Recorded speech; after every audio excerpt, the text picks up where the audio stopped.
Hello, today we're looking at a World War II Finnish rifle cleaning kit. This was a standard cleaning kit issued to a Finnish soldier in World War II. They would use it for any of their rifles from the M24, M27, M28, M2830, or the M39. These were bolt-action Mosin-Nagant rifles. They got the main parts from Russia, and then the Finns rebuilt those rifles into a sort of a Cadillac version of the Mosin-Nagant. So a Finnish soldier during the Winter War of 39 or the Continuation War maybe issued this type of rifle cleaning kit. Inside the kit you would have a oiler, so they would unscrew it and there'd be oiler grease inside. It has the SA logo, which stands for the Suomi Army. After that you would have the very hard to find screwdriver, multi-purpose screwdriver. It would fit inside here. You'd have two different tips on this screwdriver. You've got the small tip and then the larger, wider tip. You've got various notches along here as well. And those notches were a low notch to say the firing pin was too low, a high notch to say it was too high, and another notch that was basically just right for the firing pin. So that would insert into there, and you could have a portable screwdriver as well. And you've got the rifle cleaning kit. You've got the rod extension, you've got the brush, and a jag. Those would be used with any variety of rags, and there would be a large variety of different rags that would be put in this kit.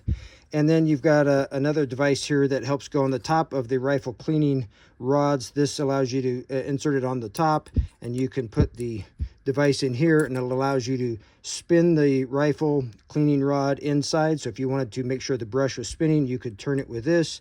You could also use this on the top of the rod to push it in and out. So this was part of the kit. So I've had this for quite some time, and I wanted to make sure I had a way to display it rather than just lie here. So I created this. It's just a simple display box. This is 1 inch wide walnut. I actually got this from the bottom of a couch. My son had been tearing apart a couch, and he found these pieces of walnut wood that were in the bottom, and I cut them up with a nice groove on the back, cut a 45 in them, and made a nice little frame. Put a solid back on there with a couple of magnets. The magnets work to make this a very interactive display. Sometimes you put a shadow box together and it's under glass and it looks nice, but there's no interactivity. So with this, I can take this white metal plate, put it inside the bag, and then because there's magnets in here, the bag now sticks to the magnets. Then I can take a simple round magnet like this, hook it to the back of the screwdriver, and it'll stick to that metal plate.